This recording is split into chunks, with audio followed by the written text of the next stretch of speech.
role that the American Rescue Plan will play in saving our economy and getting Americans back to work. Private sector leaders understand how important it is, and we've seen calls from across the political spectrum, from leading business groups to labor and progressive lawmakers, for Congress to act quickly in getting additional economic relief out the door. These calls have been echoed by leading experts and economists who have praised the plan, including top economic advisors to the last 4 presidents, both Democrat and Republican. And analysis after analysis has shown that the economic cost of inaction would be incredibly painful for the American people, something we saw last Friday with the latest month of weak job numbers. But they also know that we have a way to help workers and get our economy back by passing the rescue plan. So a couple of pieces of economic data you all may have seen. A CBO projection last week found that it would take the economy 4 years to bounce back and return to full employment without the rescue plan. Studies by the Brookings Institution and Moody's Analytics found that the economy could recover from the pandemic and return to full employment by the beginning of next year if the rescue plan is enacted. Moody's also found that passing the rescue plan would double economic growth, returning the economy to full employment a full year faster. A couple of other updates from our COVID team. You may have also seen this. Jeff Zients, the COVID coordinator, made a few announcements earlier this afternoon. Today, we announced the launch of our Federal Quality Health Centers, FQHC, vaccination program. Community health centers provide primary care services in underserved areas, reaching almost 30 million people.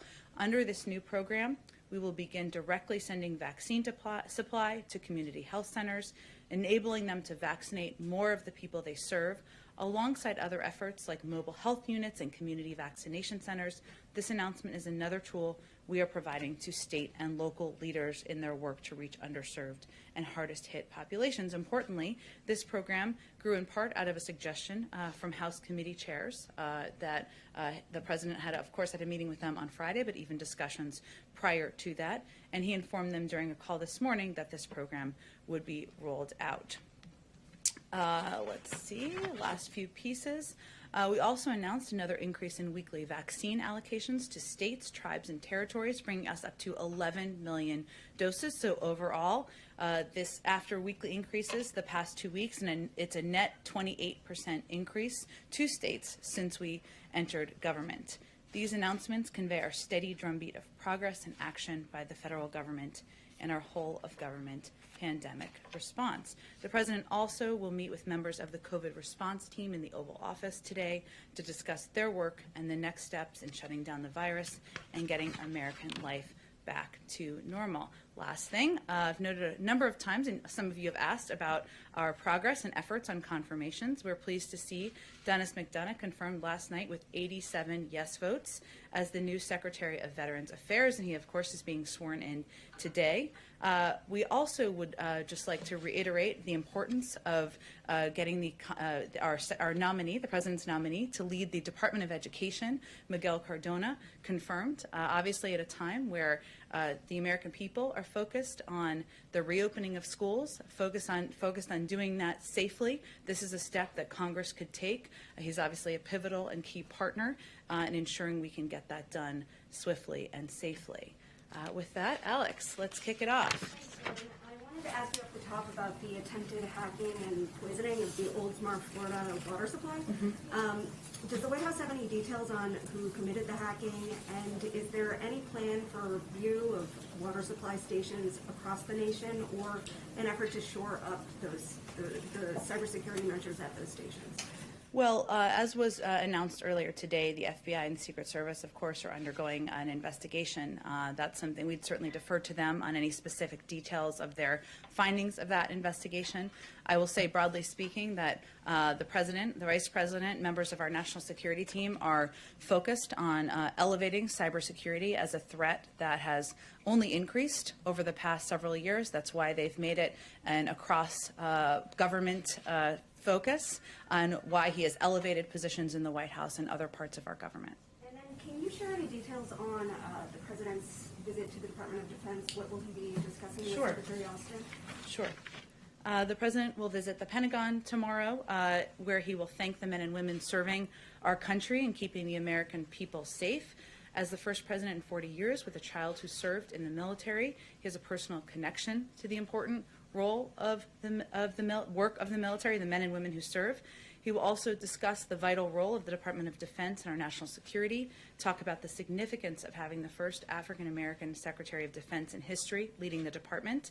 The visit has special resonance coming during Black History Month. Over 40% of active duty forces are men and women of color, and you will hear President Biden pay special tribute to the rich history of Black service members tomorrow. Any new policy rollouts tomorrow, or is it just... He will certainly, as I noted, talk about the important role of the Defense Department in our national security, but we will have more to share about that as we get closer to his visit. Go ahead. Oh, let's go. Jeff Reuters, I promised you. Go ahead. Thanks, Jen. Can you tell us how the CEOs were chosen for today's meeting with President Biden? I see some diversity in that group, which isn't always common at the top echelons of corporate America. Was that one of the factors? Far too uncommon, yes. Is that one of the factors, and how did you go about choosing them? Well, first, I would expect that this is the first of many engagements the president will have directly with leaders from the business community. And this was an opportunity to speak directly with some who are major employers in the country, some who are leading the Business Roundtable or other organizational kind of business groups where they speak to many business leaders across the country. So this is an opportunity to have a smaller meeting. It's only about half a dozen, as you know, and discussion about the American Rescue Plan, how it will impact workers and American families, and how they can work together to get people back on their feet. Specifically, Walmart and J.P. Morgan, what is the president's ask of those types of companies for this? I wouldn't look at it through that prism, Jeff. I would look at it as a conversation with leaders who have, Walmart is, of course, one of the biggest employers in the country and states across the country. Obviously, Jamie Dimon is somebody who has been in the business sector for many, many years. So it's more of a discussion about the country and the economic downturn that we've gone through. The president wants to lay out all of the specifics of his plan, hear feedback from them, as he has with many different groups over the past couple of weeks. Just one other econ-related question. Did the White House ask OMB Director nominee Neera Tanden to apologize to Republicans in her testimony this morning, and how confident are you about that nomination now? Well, the president wouldn't nominate anyone he wasn't confident could get confirmed and didn't deserve the consideration and confirmation of Senate Democrats and Republicans. We certainly did not ask her to make any specific comments in her testimony today. Go ahead, Kristen. Thank you, Jen. A couple of questions on the impeachment and the COVID package that President Biden is proposing. First, on impeachment. Today there's going to be a debate over the constitutionality of the process, whether it's constitutional to try to remove from office a former president. Does President Biden have any concerns that this trial could set a dangerous precedent for the institution of the presidency? Well, President Biden, we put out a statement following the conclusion of the House vote just a couple of weeks ago, and he made clear in that statement that he felt the process should proceed as history, and many laws predetermine, and he is going to wait for the Senate to determine the outcome of this. But his view is that his role should be currently focused on addressing the needs of the American people, putting people back to work, addressing the pandemic. Does he see it as constitutional? I don't think that's for me or us to opine on. Obviously, he said that the process should proceed, and it's doing exactly that. Let me ask you, as millions of people tune in to watch this trial, presumably throughout the week, they're going to see the former president's lawyers argue, based on the briefs that they have filed, that some Democrats have used incendiary rhetoric. They are going to point to Representative Maxine Waters, for example, who in 2018 called on supporters at a rally to confront and at one point harassed Trump officials over their support of the child separation policy, the zero tolerance policy. That's something that Cedric Richmond said she had a constitutional right to express those views. So how does the White House view that as any different? Look, Joe Biden is the president. He's not a pundit. He's not going to opine on the back and forth arguments, nor is he watching them that are taking place in the Senate. Okay, let me ask you about the COVID relief package. Yesterday, the Ways and Means Committee Democrats proposed limiting the $1,400 direct payments to those making $75,000 or less. Is that something that President Biden supports, and does he have any concerns that progressives might not be on board with that? Well, the president has conveyed from the beginning of this discussion that he's open to having a discussion about the thresholds. He has been firm in his resolve that Americans should be made whole on the $2,000 checks, which of course would mean maintaining his firmness on the $1,400 checks, right? But there's been a discussion about the thresholds and what those should look like. And he doesn't feel that families making over $250,000 a year should be the target of this relief. But there is a scale up, right? Even in the recent negotiations from the 75 and from the 150, it's just will reach a certain top thresholds where people would not receive relief. So, but has he determined whether he would support that? Does he support 75,000 as being the threshold? It's not the threshold. That's kind of who would receive the maximum amount. There is then a scale up beyond that. These negotiations are ongoing. We certainly support the discussions as they're happening, and certainly his view is that these should be, he's open to the discussion about making them more targeted and ensuring that people who need relief the most receive the relief. Go ahead. I had a couple, but I wanted to follow up on something Jeff asked, which Okay. is Jamie Dimon is among those participants, and there's been complaints both that big banks like JP Morgan have made it difficult for small businesses, minority businesses to access PPP loans, and lots of data that shows recently big banks have been scaling back consumer lending and instead buying government securities. And so I know that this is kind of a cheerleading event for the president's legislative package, but is he going to raise either of those issues with Jamie Dimon when he has the opportunity?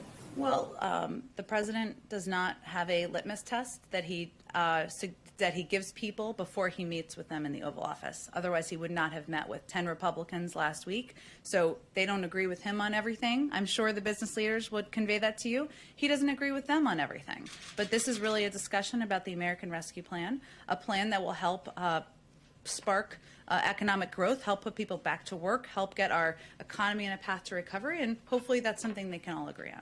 And I know that you guys have put together a task force to look at domestic extremism following what happened in January. But there's been a lot of reporting about the breakdowns that have happened in the government ahead of that, coordination between DHS and the FBI and Capitol Police. So I'm wondering, especially as there's chatter indicating that there might be further sort of demonstrations surrounding the election, what, if anything, the administration is doing to Surrounding which election? Sorry, I'm just trying to follow you. the past one. The past one. Yes. Okay. There's been online chatter that there's going to be another demonstration in March here in Washington. My point is the administration doing anything to look at the kind of breakdown that happened within law enforcement and the federal government ahead of January 6th to make sure that it's not replicated in the future? Well, I think one of the steps we took was the president named a head of Homeland Security in the White House, a role that did not exist in the prior administration, who can serve in a coordinating role to ensure that we are in touch with state and local authorities and officials, something that wasn't happening at a pace and with the level of coordination that should have happened in the last administration. We obviously came into office, or the president came into office, and our entire national security team did at a time of heightened alert, even on the day of the inauguration and following. So I would say we certainly are not looking to the past administration as a model, and we are charting our own path to make sure we do things differently. And lastly, the World Health Organization said today that it was extremely unlikely that the coronavirus escaped the lab in Wuhan. And I'm just wondering, especially now that we've sort of resumed our participation in the WHO, if the administration agrees with that assessment. Yeah, we have obviously seen those reports, as I mean the public reporting on it. We're looking forward to receiving the report and the data from the WHO investigation. We haven't looked at the data specifically ourselves, so we'd like to do that. We've expressed our concerns regarding the need for full transparency and access from China and the WHO to all information regarding the earliest days of the pandemic, but we weren't involved directly in the implementation of this investigation, and again, we'll just look forward to reviewing the findings in detail. Go ahead. Oh, we'll come back to you, Caitlin. Sorry. Go ahead. Two questions on schools. You opened up talking about reopening schools as being a priority for the administration. Are there any discussions within the administration of providing these kind of rapid tests that are being produced by Loom and other companies to help that move quicker, to get those tests to local school systems within the states? Well, our focus really at this point in time is waiting for the CDC guidelines to come out and give schools across the country, school districts across the country, the first medical and scientific recommendations and guidelines that have been given from the federal level. And obviously, once those are put out publicly and concluded, we will look for ways to work with states to ensure that schools are getting the resources they need. That's part of why we proposed funding in the American Rescue Plan, but we want to wait to see what the health and medical experts have in those guidelines to ensure we're directing those resources in the right way or working with states to do exactly that. Secondly, on President Biden's transgender rights executive action, specifically when it applies to high school sports. What message would the White House have for trans girls and cis girls who may end up competing against each other and sparking some lawsuits and some concern among parents? So does the administration have guidance for schools on dealing with disputes arising over trans girls competing against and with cis girls?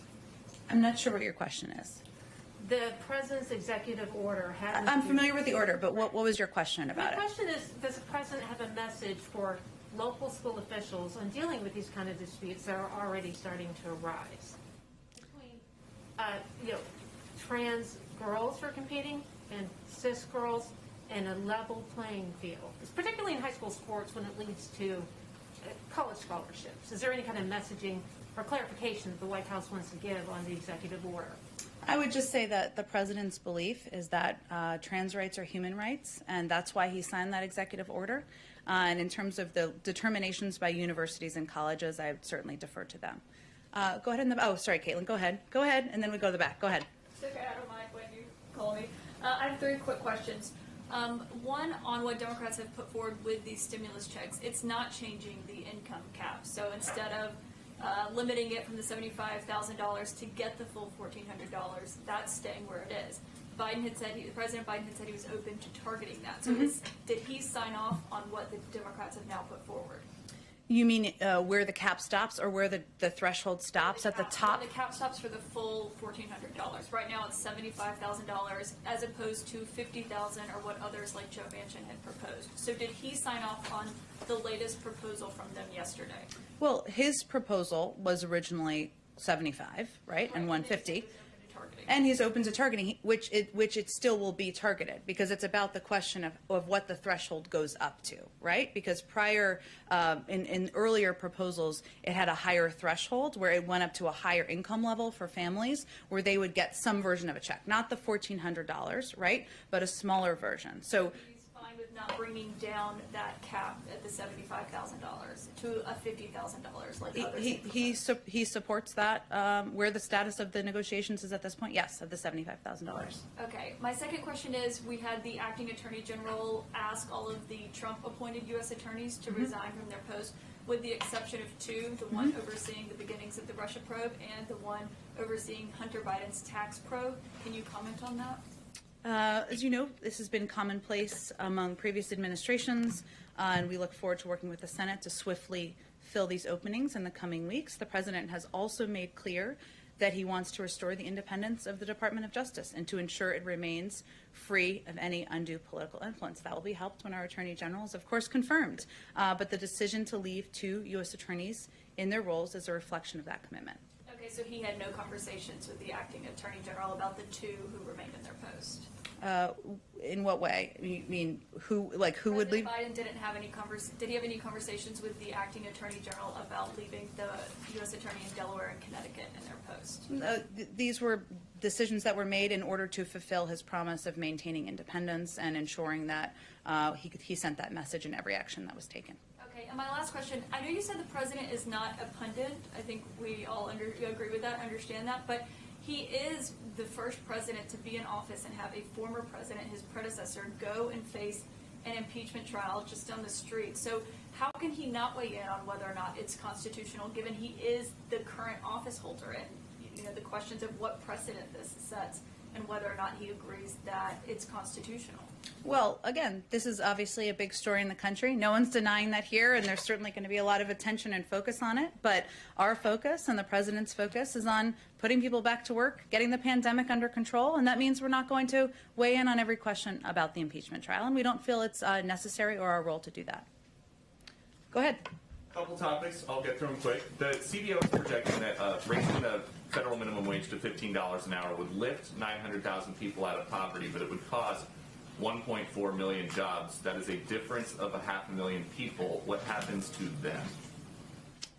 Well, I would also say that in the CBO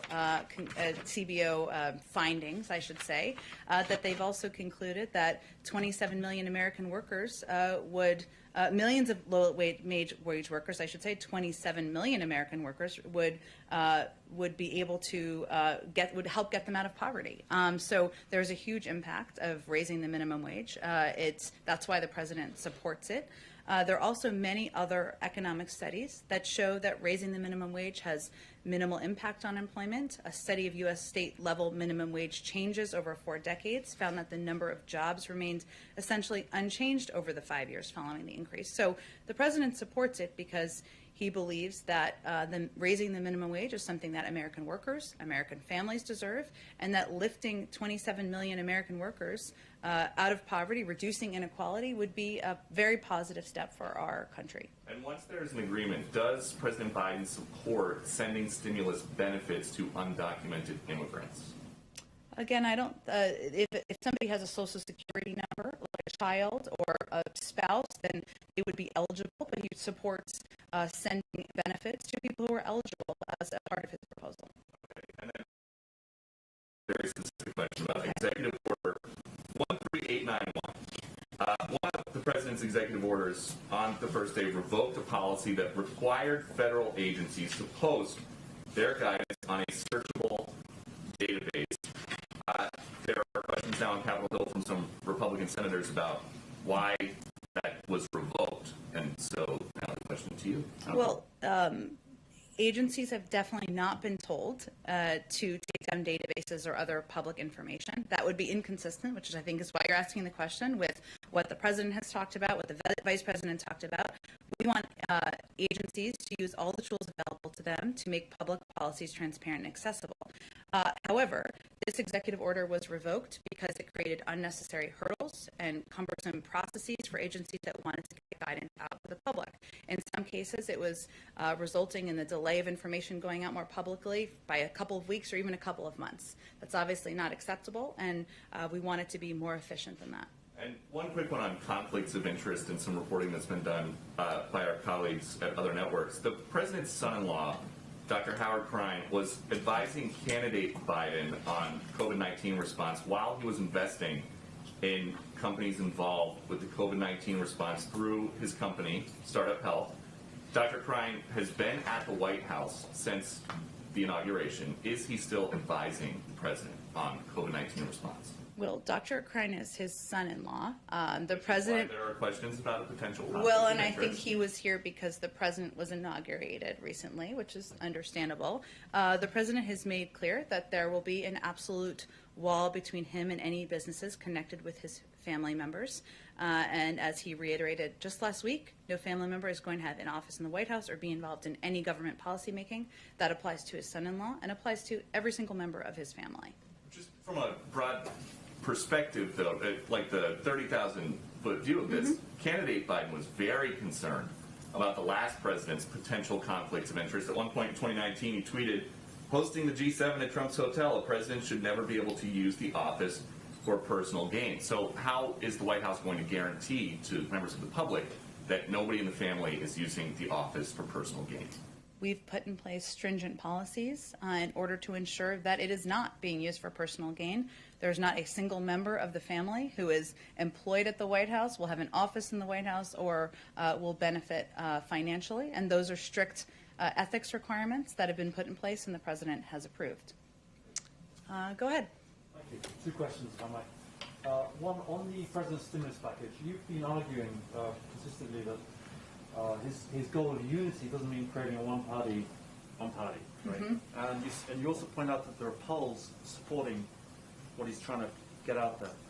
But what is his bottom line for showing that he has really tried for unity? Would there be one Republican senator would be enough? Would 0 be enough? Like, would he be happy if no Republican senators support his bill? I guess that's what it boils down to. Well, the president is certainly hopeful that the process that's underway now, the markups that are happening in the House, the markups that will then proceed in the Senate, will provide an opportunity for Republicans, Democrats of all different political stripes, to put their ideas forward and have those ideas considered. At the end of the day, his view is that urgency is his first priority here, and that the American people, people who are concerned about getting food on the table, 1 in 7 American families, people who are worried about reopening schools and getting their kids back in the classroom, people worried about whether their grandmother and their cousin are going to get vaccines, that's where his priority is. So the question really is, if 74%, depending on the poll, of Americans, including the majority of Republicans in some polls, support this proposal, support the components of this proposal, then why aren't more Republicans supporting it? We certainly hope they will, and welcome them to the table. Go ahead in the back. I did have one other small, Sure. if you don't mind. This is literally a housekeeping question. Okay. People keep saying Literally Yeah, housekeeping. this is Okay. actually housekeeping. Okay. You're probably going to say it's I'm very interested to hear what this is, but go You're ahead. going to say it's the airplane question today, but I certainly am not. I've learned my lesson on that it's one. not the airplane, I promise you, but it's closer to the ground.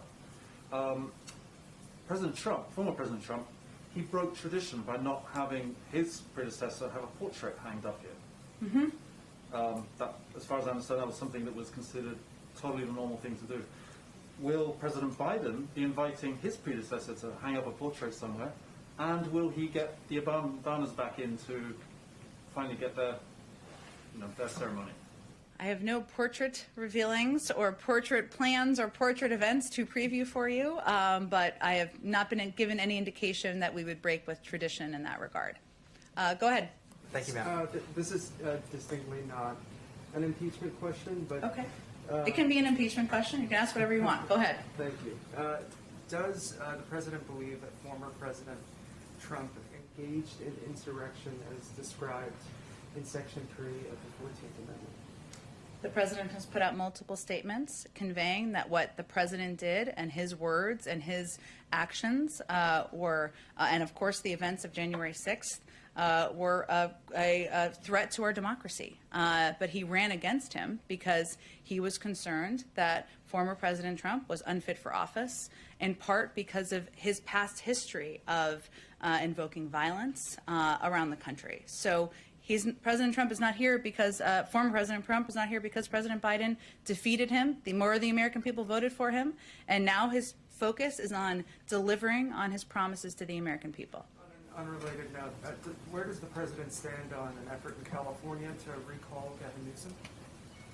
I have not spoken with the president about the recall, I should say, or the efforts to recall former Governor Newsom. Obviously, he is somebody who he has been engaged with in the past. They have a range of issues they have common agreement on, from the need to address climate change, to put people back to work, to address the COVID crisis. We remain closely engaged with him in his office. Go ahead. Thank you, ma'am. I've got a quick personnel question and then 2 follow-ups. About a year ago in March, President Biden said that Beto O'Rourke would be helping him when it came to his push for gun control. Does Mr. O'Rourke have any official role here at the White House, or has the president discussed anyone with him? He doesn't have any official role. Obviously, the president spoke that back then during the campaign, and I know still has admiration for the role that Beto O'Rourke played in elevating the issue of gun violence and the need for gun safety measures, but I don't have any personnel announcements to make. And then you talked about hopes for transparency from China, and you talked about the need to get that data from the World Health Organization. Earlier in the pandemic, April and May, there was a lot of criticism that the World Health Organization was praising China for its transparency at a moment when China certainly wasn't. Are there any type of reforms now that the United States has rejoined that President Biden would like to see from the World Health Organization? Well, one of the reasons, of course, that we want to take a look at the data ourselves is because we were not involved in the planning and implementation of the investigation.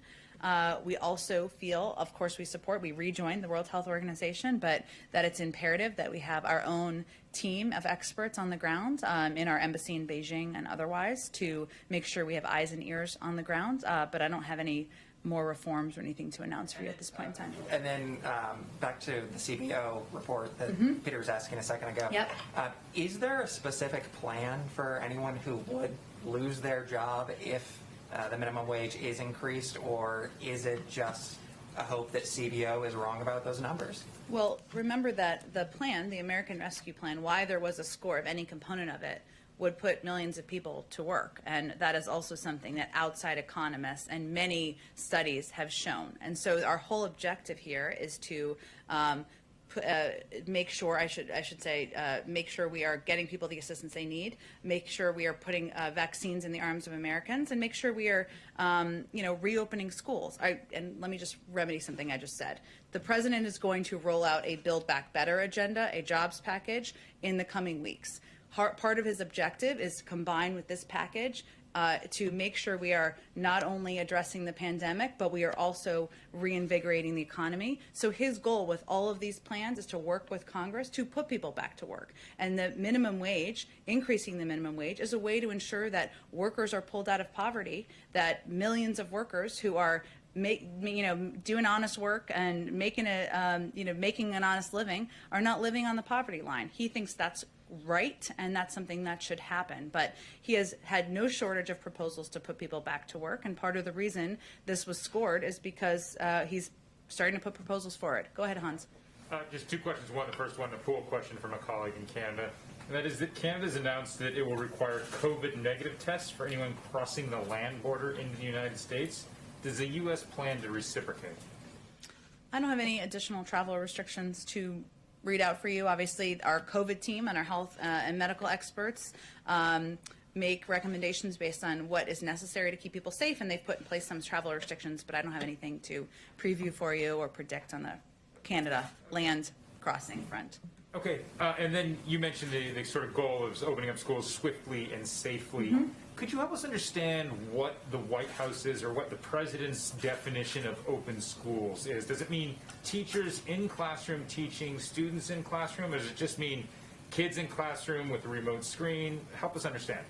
Sure. His goal that he set is to have the majority of schools, so more than 50%, open by day 100 of his presidency. And that means some teaching in classrooms. So at least one day a week. Hopefully it's more. And obviously it is as much as is safe in each school and local district. When you say some teaching, you didn't use the same majority qualifier there. You just have to have some teaching in school, some teachers in school, not the majority of teachers in school and the majority of classrooms. Well, teaching at least one day a week in the majority of schools by day 100.